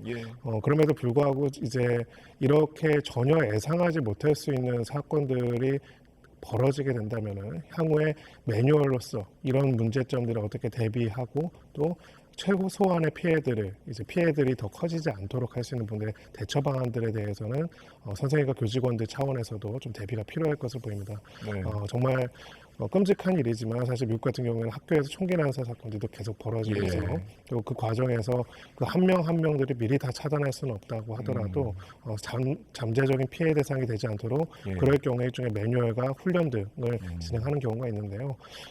안전해야 할 학교에서 이제 그런 것까지 요청을 해야 하는가에 대한 고민은 있지만 그래도 이제 이런 형태의 폭력, 이런 형태의 난동에 있어가지고 피해가 발생하지 않도록 하는 구체적인 방법론과 대응 방안들을 만들어내는 것들이 이제는 필요하지 않나 이렇게 생각합니다. 네, 사전 예방과 방지에 대해서 좀 짚어주셨는데 언급하신 것처럼 이제 시민들도 다치는 상황이 발생을 했습니다. 가해 학생이 근처를 지나는 시민들에게 흉기를 휘둘렀는데 피해자의 녹취 듣고 이야기 나눠보겠습니다.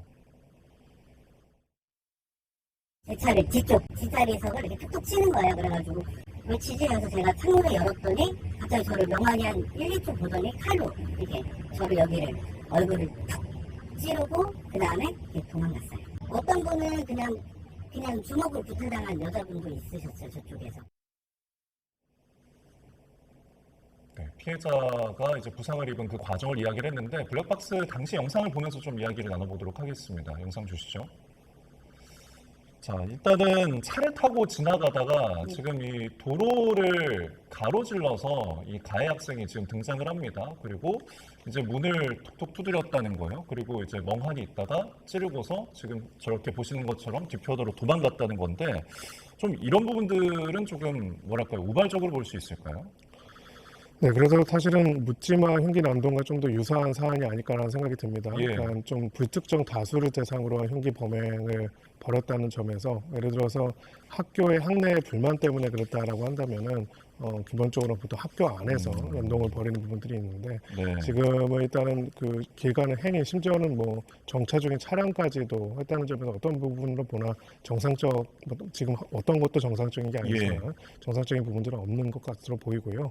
범행 동기를 뭐 사실은 조사를 한다고 해서 합리적으로 납득할 수 있는 동기라는 게 발견되지는 않겠지만은 그렇죠. 당시 어떤 고의와 어떤 계획으로 흉기들을 지참하고 이런 행동들을 했는지는 살펴볼 필요가 있을 것 같습니다. 네, 지금 학교에 이어서 학교 주변 행인에게도 난동을 부리고 이어서 또 근처 유치원에도 가서 난동을 부렸다고요.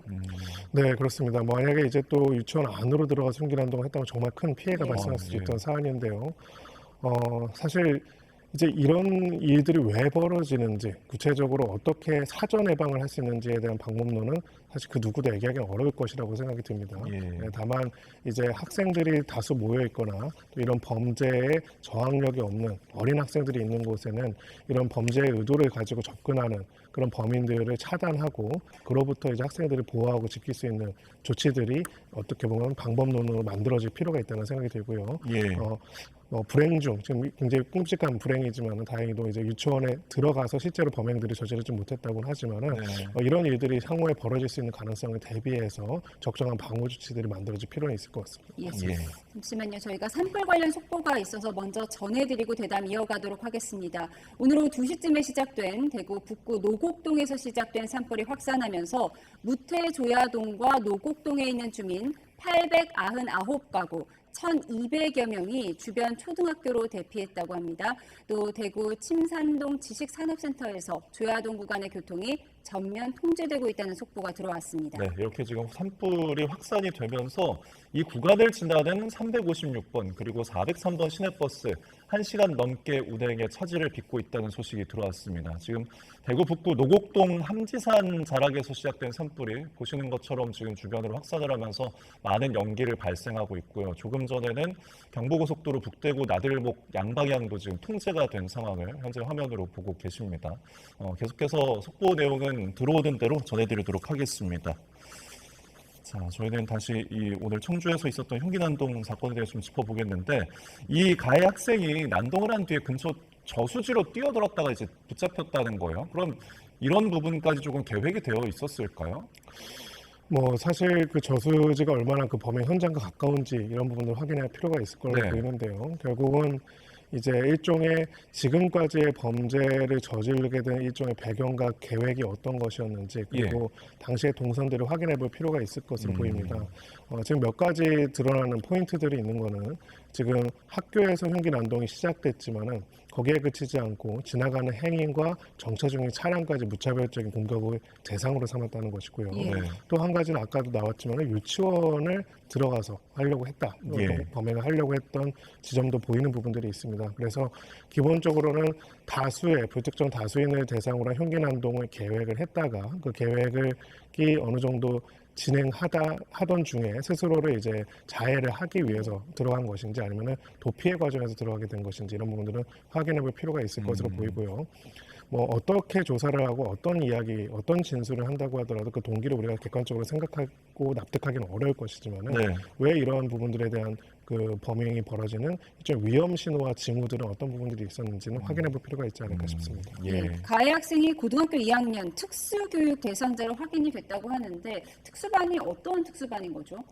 네, 지금 구체적으로는 왜 어떤 특수반으로서 이제 그 배치가 됐는지에 대해서는 좀 더 확인이 필요합니다. 다만 이제 그 교육 자체는 일반 학생들과 같이 교육을 받지만은 특수반으로 편성되어 있다. 일단 보도 내용에 따르면은 그런 내용들이 나와 있고요. 다만 이제 지금 이 벌어진 흉기 난동이 특별하게 이 학생이 가지고 있는 일정한 특성 그리고 특수반으로서의 어떤 요건 때문에 벌어진 것인지 아니면은 그것과 무관한 것인지에 대해서는 확인이 필요하다 이렇게 생각합니다. 네. 특수교육 대상자라고 하지만 고등학생이면 그래도 신체적 능력이 성인과 비슷하잖아요. 그리고 전담하는 특수교사도 있을 텐데 이런 부분들이 제대로 전담 관리가 되어 있는지도 앞으로 확인해 볼 부분인가요? 네, 사실은 뭐 이렇게 폭력적인 성향을 가지고 또 학생이나 교사를 대상으로 폭력적인 행위를 하는 것이 소위 말하는 특수반 학생들이 더 많이 빈도가 있다는 과학적인 근거가 있다고 생각하지는 않습니다. 일반 학생들도 그런 폭력 성향을 가지고 범죄를 저지른 경우도 있기 때문이죠. 그래서 그런 면에 있어서 특수교육 대상자라는 것 자체가 너무 부각되는 것보다는 일반적으로 학교에서 소위 말해서 살상이 발생할 수도 있는 큰 끔찍한 결과가 발생할 수도 있는 난동이라든지 폭력 행위들이 있을 때 거기에 대해서 적절하게 대처하고 더 큰 피해가 발생하지 않도록 하는 매뉴얼과 방법론들이 만들어져 있는지는 우리가 점검하고 확인해 볼 필요는 있을 것으로 보이고요.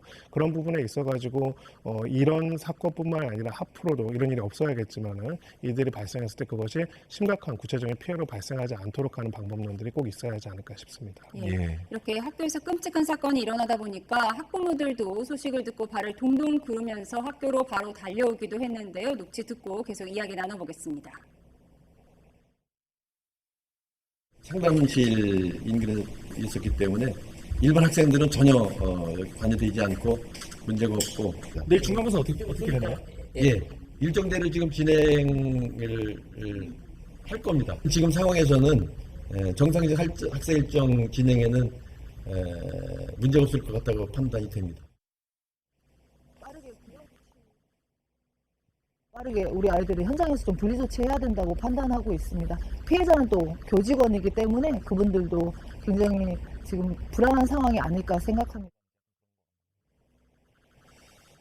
네, 이제 뭐 당국자들의 이야기를 듣고 왔는데 시험도 그대로 치고 수업도 정상으로 진행한다는 거예요. 이게 뭐 법적으로 어떤 문제가 없는 건가요? 네, 특별하게 이제 구체적으로 그 학사 일정 어느 정도로 할 것인지 학교장과 이제 교육 당국의 재량에 있기 때문에요. 기본적으로는 이 부분에 있어서 특정한 그 학사를 예정대로 진행하는 것 자체가 법령 위반이다 이렇게 단정할 수는 없을 것 같고 보이고요. 다만 지금 학부모들의 우려가 굉장히 큰 상황이고 특히나 이제 학생들이 지금 일단 상황으로 봤을 때는 교직원들이 다치고 학생들은 다치지 않은 것으로 보이지만은 이 과정에서의 여러 가지 학생들이 가지고 있는 충격 등을 고려해가지고 학사 일정을 조정하는 것 또한 같이 학부모들과 학생들의 의견들을 수렴하는 것들이 필요하지 않을까 싶습니다. 이 가해 학생이 특수교육 대상자라고 하는데 그렇다면 처벌 수위를 논할 때 조금 차이가 있을까요? 네, 소위 말해서 심신미약으로 감형이 될 가능성, 만약에 이제 그 범죄에 대해서 기소가 된다고 하더라도 최종적으로는 그럴 가능성이 좀 있다라고 생각을 하고요. 다만 지금 특수교육 대상이라는 것만 나와 있지 구체적으로 어떠한 문제점, 어떠한 이제 소위 말해서 요소가 이 범죄에 개입했는지, 즉 이 학생이 가지고 있는 개인적인 원래 본인이 선택하지 않은 특성과 이 범죄 사이에 어떤 관련성이 있는지에 대해서는 전혀 나타난 부분들이 없습니다. 뭐 관련성이 전혀 없을 가능성도 배제할 수가 없고요. 그렇기 때문에 그런 점들을 고려했을 때는 최종적으로는 이 범행에 이르게 된 경위 그리고 이 범행을 저지른 배경과 그리고 그러한 과정들이 본인이 책임질 수 있는 영역인지 아니면 책임질 수 있는 영역을 감경할 만한 특별한 사유가 있는 어떤 문제점이 있었는지에 대한 부분들이 종합적으로 고려될 것이다 이렇게 볼 수 있습니다. 네, 저희가 추가적으로 확인할 부분들이 좀 있는 것 같습니다. 일단 여기까지 이야기를 나눠봤고요. 지금까지 김성훈 변호사와 함께했습니다. 고맙습니다. 고맙습니다.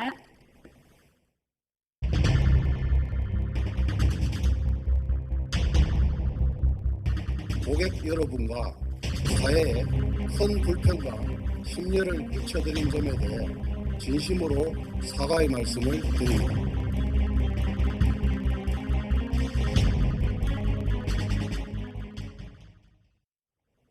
SK텔레콤이 해킹 우려 해소 방안으로 유심 무상교체 방안을 내놨습니다만 물량 확보가 제대로 되지 않아 교체 첫날인 오늘 현장에서는 대혼란이 빚어졌습니다.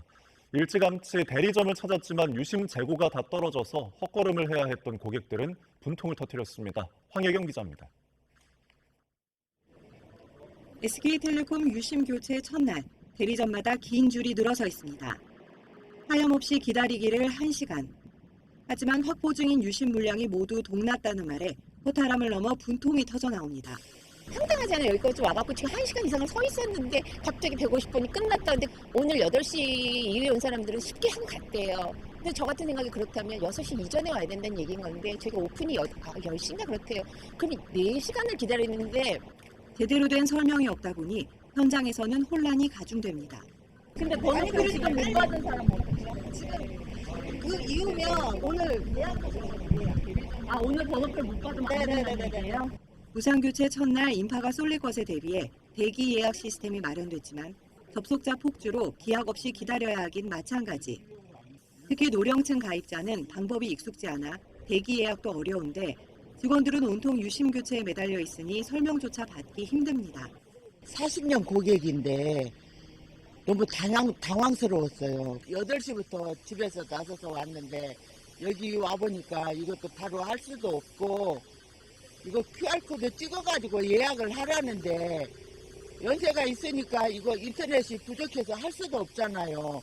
SK텔레콤이 해킹 사태 이후 확보한 유심과 다음 달 말까지 확보 가능한 유심은 모두 600만 개.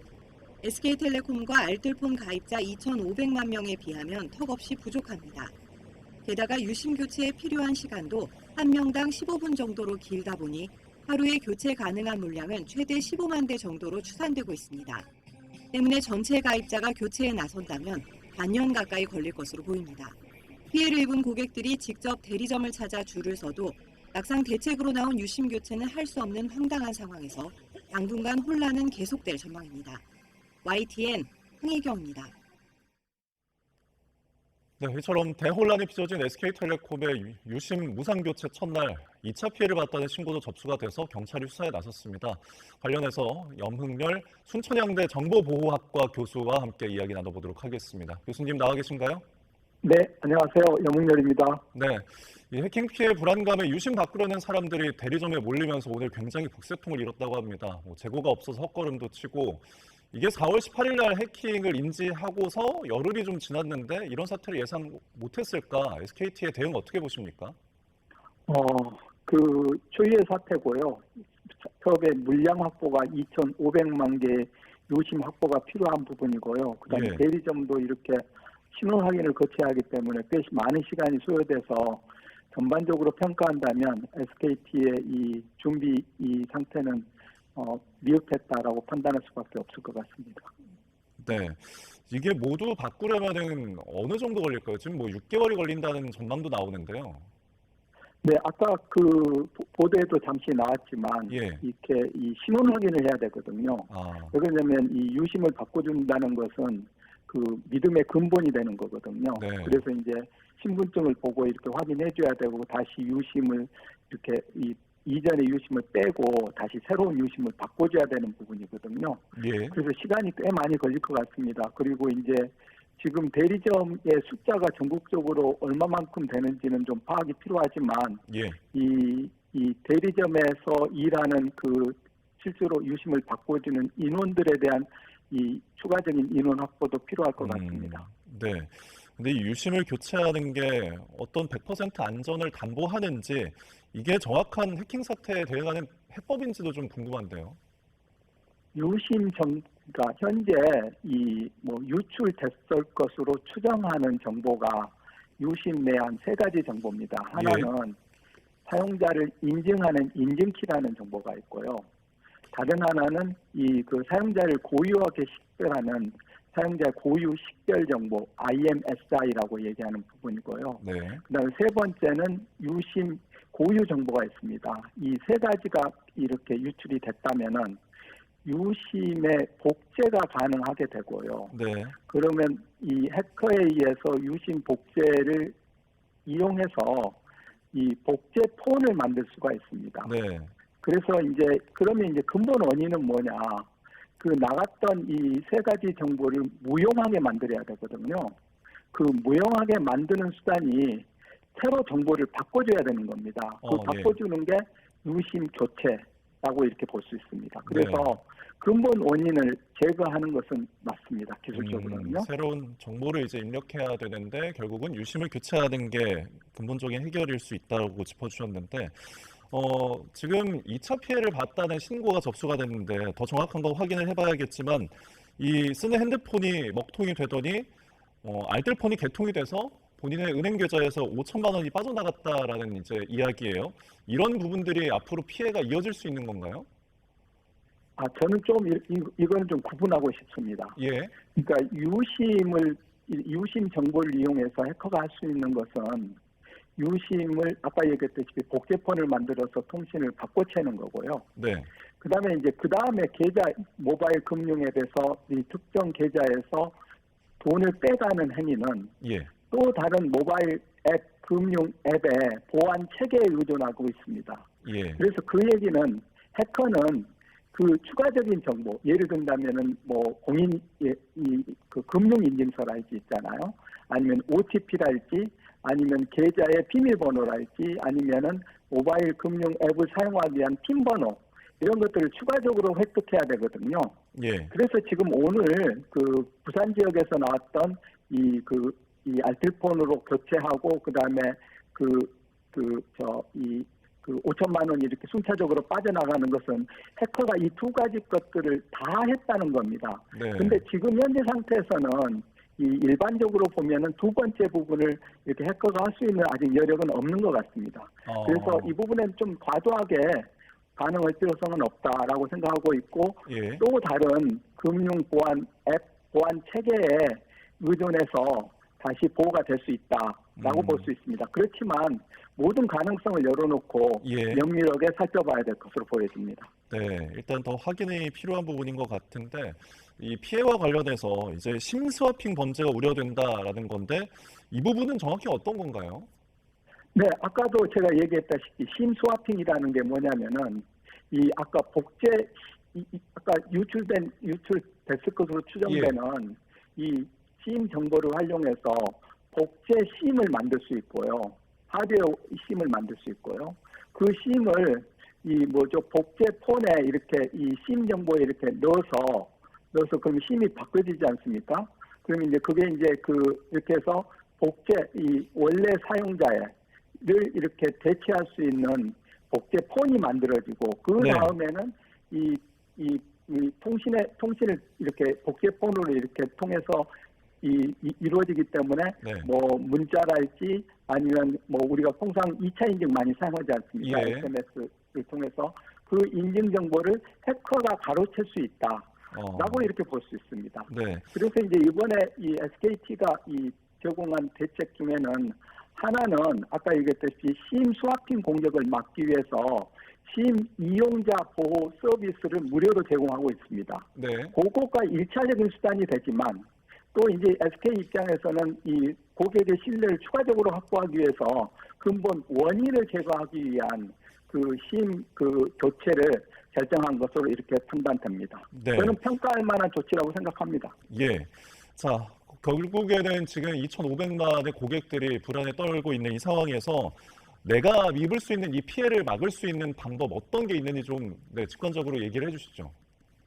예, 아까 얘기했다시피 일단은 SK가 제공하고 있는 이 유심 보호 서비스에 가입할 필요성이 있고요. 예. 그다음에 이제 좀 시간이 걸릴 것으로 이렇게 추정이 되지만 심 교체를 대리점에 가서 신분증을 가지고 가셔야 됩니다. 네. 그래서 심 교체를 해야 될 것 같고요. 그리고 이제 이 해커가 공격할 때 이 고객 입장에서는 징후가 나타날 수 있습니다. 예를 들어서 갑자기 핸드폰이 먹통이 되거나 아니면 먹통이 됐다가 다시 살아났다가 이런 이상 징후가 발생할 수 있습니다. 이런 부분이 막 발생하면 고객들이 유념하게 살펴보고 있다가 그거를 신고해야 되는 SK에 이렇게 신고해야 되는 부분이 있고요. 예. 그 다음에 SKT가 지금 뭘 이렇게 추가적으로 하고 있냐면 아까 예를 들어서 내가 서울에 있는데 나하고 똑같은 폰이 부산에서 이렇게 또 연결을 요청하면 SKT 입장에서는 멀리 떨어져 있는 두 개의 고객이 똑같은 정도를 이렇게 이 서비스를 이용하니까 그거를 탐지하는 이상행위 탐지 시스템이라고 해서 FDS라는 시스템이 있습니다. 그거를 이렇게 SK가 운영하고 있으니까 혹시 SK로부터 그런 연락을 받으면은 거기에 적절히 대처할 필요성이 있다. 이렇게 볼 수 있습니다. 알겠습니다. 피해 방법까지 짚어주셨습니다. 네, 지금까지 영흥열 순천향대 정보보호학과 교수와 얘기 나눠봤습니다. 오늘 말씀 고맙습니다. 네, 감사합니다. 네.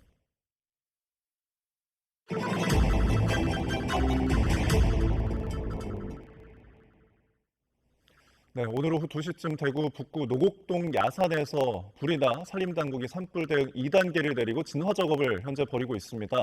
산림당국은 진화 헬기 26대와 인력 160여 명을 투입해 진화 작업을 벌이고 있습니다. 오후 3시까지 36헥타르에 이르는 산림이 산불 영향을 받은 것으로 추정이 됩니다. 산불 확산에 따라서 당국은 무태조야동과 노곡동에 있는 주민 899가구 1,200여 명이 주변 초등학교로 대피를 한 상황입니다. 네. 계속해서 내용은 들어오는 대로 전해드리도록 하겠습니다.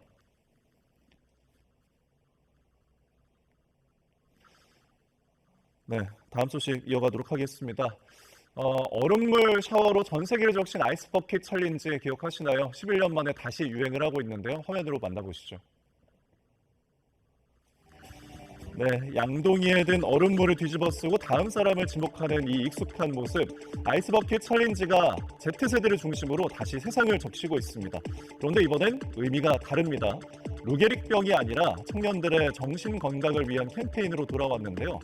마음을 말하세요라는 의미의 Speak Your Mind라는 해시태그를 달고 미국 틱톡에서 2만 건 넘는 게시물이 쏟아졌습니다.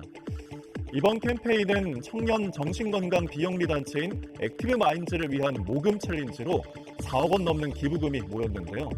정신건강의 새로운 시대를 열자는 젊은 세대들의 외침이 얼음을 녹일 만큼 뜨겁게 퍼지고 있습니다. 메마른 날씨 속 산불이 비상입니다.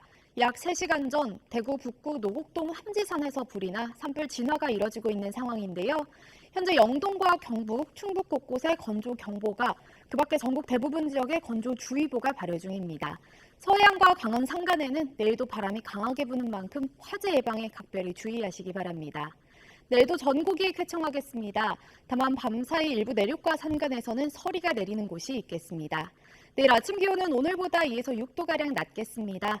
서울 8도, 청주 8도, 부산 10도가 예상됩니다. 내일 낮 기온은 예년 수준 보이겠는데요.